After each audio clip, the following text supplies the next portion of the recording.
నమస్తే, నేను విజయలక్ష్మి. మనకి నిత్య జీవితంలో చాలా సందేహాలు వస్తూ ఉంటాయి కదండి.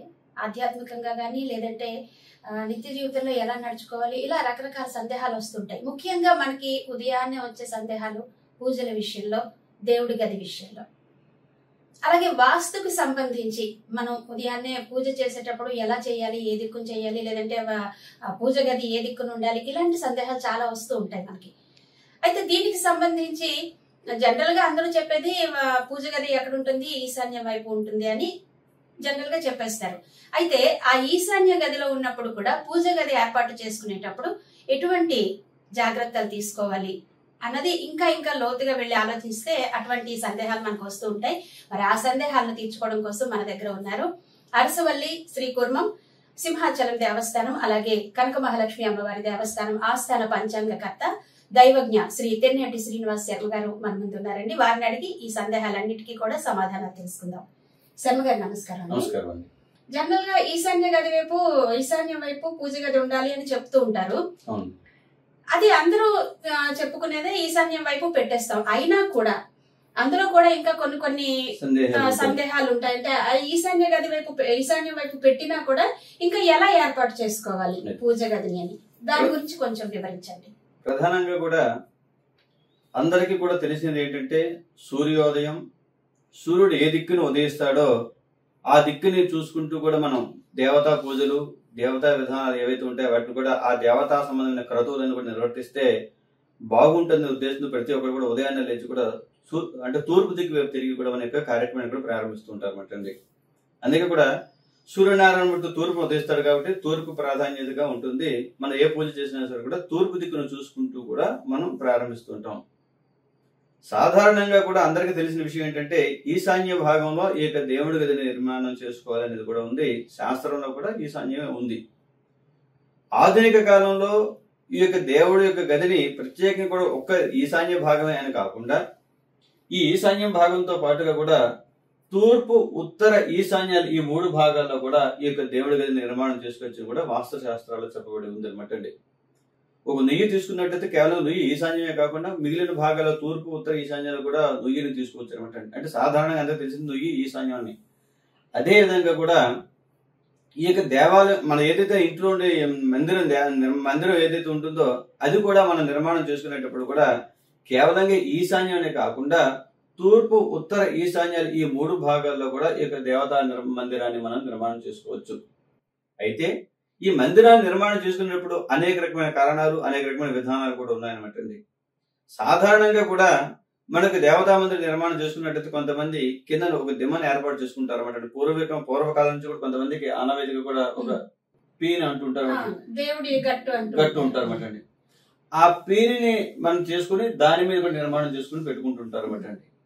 ఈ యొక్క ఏదైతే మన దేవుడి యొక్క పీని మనం కట్టుకుంటూ ఉంటామో అది తూర్పు లేదా ఉత్తర భాగానికి తగలకుండా ఆ యొక్క నిర్మాణం చేసుకున్నట్లయితే, అంటే పూర్తిగా ఈశాన్య భాగాన్ని మనం మూసివేయకుండా కూడా ఆ కార్నర్ లో కొంచెం భాగం ఒక 2-3 అంగుళాలు కనీస భాగంలో విడిచిపెట్టుకుని ఉత్తర గోడని ఆనుకోకుండా కొంచెం భాగాన్ని ఒక 3-4 లేదా ఒక 6 అంగుళాల ప్రదేశాన్ని విడిచిపెట్టి మనం ఆ పీనిని కట్టుకోవచ్చు. కొంతమందికి పీని ఆనవాయితీ లేనప్పుడు ఒక ఏదైనా చెక్కతో కానీ, అంటే కొంతమంది టేకుతో చేసుకుంటారు, కొంతమంది కొన్ని రకమైన కర్రలతో రోజు గుడ్డతో కానీ చేసుకుంటుంటారు అనమాట. ఏ కర్రతో నిర్మాణం చేసుకున్నప్పటికీ కూడా ఆ మందిరాన్ని చేసేటప్పుడు సాధారణంగా శాస్త్రం ప్రకారం చెప్పాల్సి వచ్చినట్లయితే ఇనపతో, అంటే ఇనుపు మేకులు ఉంటాయి కదండి, అవి ఐరన్ మేకులు అన్ని ఇనుపు ఉంటాయి.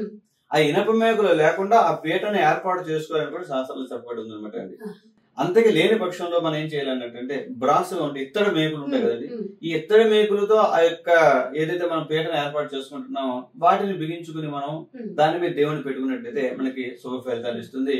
మామూలుగా కూడా వాటికి ఇనప మేకులు అయితే కొట్టకూడదు అనమాట. ఇంకా పూర్వకాలంలో వాటికి కర్ర శీల అని వేసేవారు అనమాట. శీలాలు, వెదురు శీలాలు చూస్తారు, ఆ వెదురు శీలాలు కూడా వేసేవారు అనమాట. ఇలా చక్కగా మనం ఆ యొక్క ఏదైతే దేవతా మందిరం ఉంటుందో దాన్ని మనం ఏర్పాటు చేసుకొని దాని మీద దేవుని పెట్టుకోవచ్చు అన్నట్టండి. ఈ దేవుడిని పెట్టుకున్న తర్వాత కొన్ని మందిరాలు కూడా మనం ఏర్పాటు చేసుకుంటుంటాం. ఈ మందిరాలు ఏర్పాటు చేసుకునేటప్పుడు దాని మీద శిఖరం పైన ఏదైతే ఉంటుందో, అంటే టాప్ అనుకుందాం ఉదాహరణకి, అది పూర్తిగా మూసివేయకూడదు అనమాట శాస్త్రం ప్రకారం చెప్పబడింది.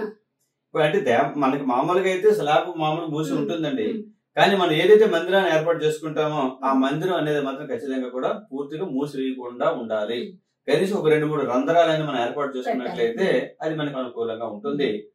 ఇంకొక విషయం ఏంటంటే, మనకి కొంతమంది దేవుడి గదిలో అంటే వంట గదిలో కూడా దేవుడి గది నిర్మాణం చేసుకుంటూ ఉంటారు అన్నమాట. అంటే ఈ దేవుడి గది ఒకవైపు వంట ఉంటుంది, కరెక్ట్ గా దాని పక్కనే దేవుడి మందిరం కూడా ఏర్పాటు చేసుకుంటూ ఉంటారు అన్నమాట అండి. ఇక్కడ ఈ విషయంలో వచ్చినట్టయితే అక్కడ కూడా చేసుకోవచ్చు అనమాట అండి. ఏంటంటే మనం ఏదైతే భోగాన్ని నివేదన చేస్తామో అంటే మనం వండుకుంటామో అది వెంటనే కూడా భగవంతుడికి సమర్పణ చేసుకోవాలి అన్నట్లయితే పక్క పక్కనే ఉంటే అనుకూలంగా ఉంటుంది ఉద్దేశంతో మనం ఏ పదార్థాన్ని వండినా సరే కూడా స్వామికి నైవేద్యంగా చూపించడానికి అనుకూలంగా ఉండే ఉద్దేశంతో కూడా కొన్ని ప్రాంతంలో అంటే వంటగదికి పక్కనే కూడా ఈ యొక్క దేవతా మందిర నిర్మాణం చేసుకుంటూ ఉంటారు. ఇక్కడ ఒక చిన్న సందేహం అండి. జనరల్ గా వంటగదిలో ఒకవైపు వంట, అదే లైన్ లో ఇటువైపు దేవుడిని పెట్టుకుంటూ ఉంటారు. ఒక చిన్న బల్ల ఏదైనా ఏర్పాటు చేస్తారు. అలా పెట్టుకున్నప్పుడు వంటలు అంటే రకరకాలు, ఇప్పుడు మామూలుగా ఈ నాన్ వెజ్ తినే వాళ్ళు అలా ఉంటారు. అలాంటప్పుడు దేవుడు ఆ పక్కన ఉండకూడదు అని చెప్తూ ఉంటారు. అవునండి. అది ఎంతవరకు నిజం? ఎంతవరకు నిజం అనే దాంట్లో వాస్తవం ఏంటంటే, భగవంతుడికి మనం నివేదన చేసేప్పుడు మనం సాధారణంగా ఒక వ్రతం చేసుకున్నాం, ఒక పూజ చేసుకున్నాం, ఒక నోము చేసుకున్నాం. ఇలాంటి రోజుల్లో మనం కూడా పూర్తిగా కూడా ఆ యొక్క మాంసాహారాన్ని మనం వండుకోకుండా ఉంటారన్నమాట అండి. కాబట్టి ఆ మాంసాహారాన్ని వండుకు భగవంతుడికి నివేదన చేసేప్పుడు అలాంటి పదార్థాలు నిషేధింపబడతాయి. కాబట్టి సాధారణంగా కూడా ఆ దేవతా మందిరాన్ని ఆ వంటగదిలో లేకుండా ఉన్నట్లయితే మంచిది.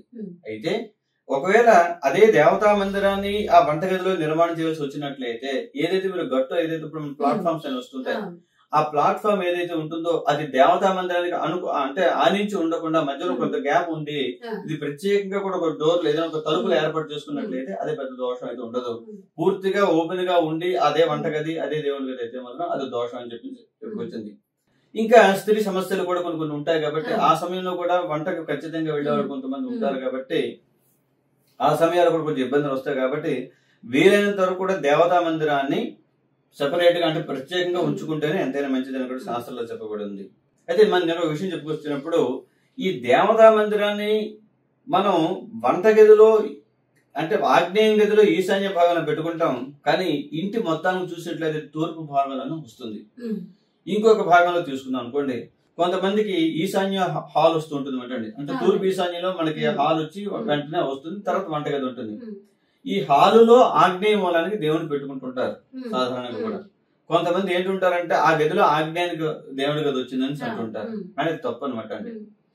దేవతా మందిరం అనే కానీ అదేవిధంగా మనం ఏదైతే వంట వండుకుంటున్నామో ఈ వంటశాల కానీ సెప్టిక్ ట్యాంక్స్ ఇలాంటివన్నీ కూడా ప్రధాన దిక్కుకి మనం చూసుకుంటాం. ఆ ఇంటిలో ఆ మూలకు మనం చూసుకోవాలన్నమాట అండి. ఇప్పుడు ఏదైతే ఉందో ఇప్పుడు ఆ ఇంటిలో ఆగ్నేయానికి దేవుడి గది వచ్చింది అనుకుంటే అది పొరపాటు అనమాట. ఈ ఇంటి మొత్తానికి అది తూర్పు భాగంలో వచ్చిందా లేదనేది మనం చూడాలన్నమాట. ఇప్పుడు మనం చూడండి, ఫర్ ఎగ్జాంపుల్ వాష్రూమ్స్ పెట్టుకున్నారు అనుకుంటే ఆ గదిలో ఆగ్నేయం పెట్టాలని మనం అనుకుంటామా? అనుకోవాలి. ఎందుకంటే అంటే తూర్పులో బాత్రూమ్స్ వచ్చాయని అనుకుంటాం. మరి అది ఎలా అయితే మనం దాన్ని లెక్కగా తీసుకుంటున్నామో ఈ దేవతా మందిరాన్ని కూడా ఆ యొక్క గదిలో హాల్లో ఆగ్నేయ భాగంలో పెట్టినప్పుడు కూడా ప్రధానంగా అది తూర్పు భాగంలో వచ్చినట్టుగా మనం భావించాలి. అది తూర్పు భాగం అవుతుంది. ఇంకొక విషయం ఏంటంటే హాల్లో దేవుడి గది పెట్టుకోవచ్చా? అదే అండి, ఇది హాల్లో దేవుడి గది పెట్టుకోవాల్సి వచ్చినట్లయితే ఏదైనా సరే ఇందాక నేను చెప్పినట్టు ఏంటంటే దేవతా మందిరాన్ని అవకాశం ఉన్నంత కూడా పూర్తిగా మూసివేయడమే మనకి ప్రధానం అనమాట. అనుకూలమైనది అది శాస్త్ర ప్రకారం కరెక్ట్ అవుతుంది అండి. అంటే పూజ అయిపోయిన వెంటనే గది మూసేయాలి. గది మూసేయాలి అంటే ఇక్కడ చిన్న ఒక విషయం ఒకటి ఉన్నది అనమాట అండి.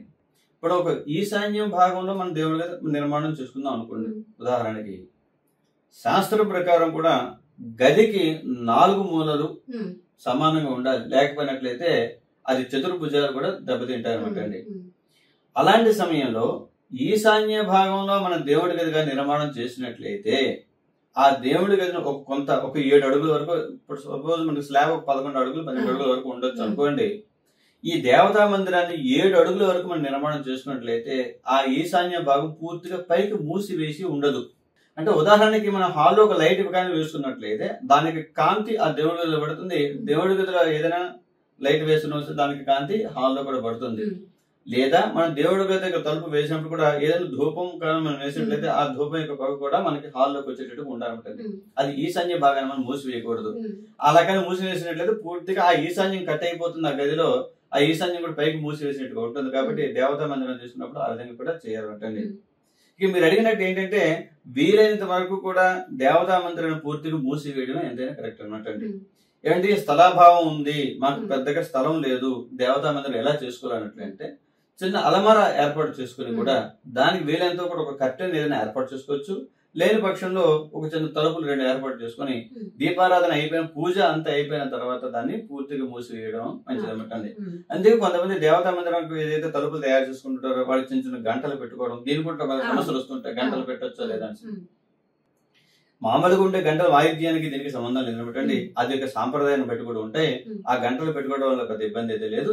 ఆ గంటలు పెట్టుకుని ఆ తలుపుకి లేదంటే ఒక దేవత యొక్క చిత్రపటం, ఏదో ఒక గణపతి స్వామి వారి ఫోటో కానీ లేదా లక్ష్మీదేవి యొక్క ఫోటో కానీ ఆ యొక్క దేవత మందిరానికి సంబంధించిన తలుపుకి ఏర్పాటు చేసుకున్నట్లయితే మంచి అనుకూలంగా ఉంటుంది. ఏదైనా సరే కూడా దేవతా మందిరాన్ని వీలైనంత వరకు కూడా మనం పూర్తిగా మూసివేసినట్లయితే అనుకూలంగా ఉంటుంది. ఎందుకంటే మడి తడి ఉంటుంది కాబట్టి మనం పూర్తిగా ఏదైనా పూజ పూర్తిగా అయినప్పుడు దాన్ని ఏదో హాల్ ఓపెన్ గా ఉండే ప్రదేశంలో చేసుకుంటాం. కాబట్టి దేవతా మందిరాన్ని శుభ్రంగా ఉంచుకోవడమే మంచిది. దానికి ఒక ప్రైవసీ అంటూ ఉంటే చాలా మంచిది. అదే విధంగా మీరు అడిగిన ప్రశ్నలో భాగంగా కూడా ఈ దేవతా మందిరాన్ని తూర్పు, ఉత్తర, ఈశాన్య భాగాల్లో ఈ 3 ప్రదేశాల్లో కూడా మనం దేవతా మందిరం పెట్టుకోవచ్చు. ఈశాన్యానికి అవకాశం లేనప్పుడు ఉత్తర భాగంలో కూడా దేవతా మందిరాన్ని కూడా పెట్టుకోవచ్చు. మనం పూజ చేసినప్పుడు సాధారణంగా కూడా మనం తూర్పుకు తిరిగి స్వామిని పూజ చేస్తాం. స్వామి యొక్క ముఖం మనకి పడమటకు ఉంటుంది అన్నమాట. ప్రధానంగా అందరూ కూడా ఆచరించేది కూడా 100లో 90% కూడా ఆచరించేది ఏమంటే ఈ విధంగా. కానీ కొన్ని ప్రాంతంలో కూడా దేవుడిని పరమడకు పెడతారు. దేవుడి ముఖం తూర్పు చూస్తుంది, మనం పరమడకు చూసి ఉంటాం. ఈ తమిళనాడు ఆ ప్రాంతంలోకి వెళ్ళినట్టయితే కొన్ని దేవాలయాలు కూడా ఆ యొక్క సాంప్రదాయం కూడా ఉంటుంది అన్నమాట. ఎందుకంటే మనం దేవాలయం వెళ్ళినప్పుడు తూర్పులో పెట్టి కొంచెం పరమటి భాగంలో కూడా ఉంటుంటుంది. కాబట్టి కొన్ని ప్రాంతాల్లో అది కూడా ఆచరిస్తుంటారు. ప్రధానంగా అయితే మనం చూసేది మాత్రం ఈ విధంగానే ఉంటుంది ఈ దేవతా మందిర విషయంలో ఉంటుంది. అంటే మెయిన్ గా తీసుకోవాల్సిన జాగ్రత్తలు, సిమెంట్ తోటి ఫిక్స్డ్ గా కట్టుకుంటే ప్రాబ్లం లేదు. బల్లలతో అంటే చెక్కలతోటి ఏర్పాటు చేసుకుంటే ఇనుప మేకులు వాడకూడదు. దాని బదులు ఇత్తడి మేకులు గానీ లేదంటే రెండోది ఉత్తరం వైపు గోడకి ఆనుకుని నిర్మాణం చేసుకుంటాం, కొద్దిగా ఖాళీ ఉంచాలి. అదొకటి. రెండోది వంటగదిలో పెట్టుకునేటప్పుడు కూడా అక్కడ ఎటువంటి ఇబ్బందులు మనకి ఉండవు. అంటే మాంసాహారం వంటలు కానీ అలాంటివి ఏవి ఉండవు. ప్రాబ్లం అంటే పెట్టుకోవచ్చు, లేదంటే మాత్రం వంటగదిలో కూడా పెట్టుకోవడం మంచిది కాదు. అంటే ఈ యొక్క ప్రైవసీ ఉంది, దాని ప్రత్యేక ఒక నిర్మాణం చేయడానికి అవకాశం ఉన్నది. దేవుడి గది పూర్తిగా ఒక రకమైన తలుపులు మూసివేయడానికి అలాంటి అవకాశం ఉన్నప్పుడు పెట్టుకోవడంలో అభ్యంతరం లేదు. ఎందుకంటే ఆ వండుకున్న సమయంలో దాన్ని మూసివేస్తారు కాబట్టి ఈ దీపారాధన అంతా ఇబ్బంది చేసుకుంటే దోషం అయితే ఉండదు అన్నమాట. ఇంకొకటి ప్రధానంగా మీరు చెప్పింది, మందిరం ఉన్నప్పుడు మాత్రం మందిరం చేయించుకుంటే పైన ఓపెన్ గా ఉండాలి, లేదంటే కనీసం చిన్న హోల్స్ లాగా పెట్టుకుని పూర్తిగా పైన మూసివేయడం మాత్రం కరెక్ట్ కాదు. ధన్యవాదాలండి, చాలా మంచి విషయాలు తెలియజేశారు. ఈ జనరల్ గా చాలా మందికి ఇవన్నీ కూడా సందేహాలు వస్తూ ఉంటాయి. ఈ సందేహాలన్నీ కూడా నివృత్తి చేశారు. ధన్యవాదాలు. నమస్కారం.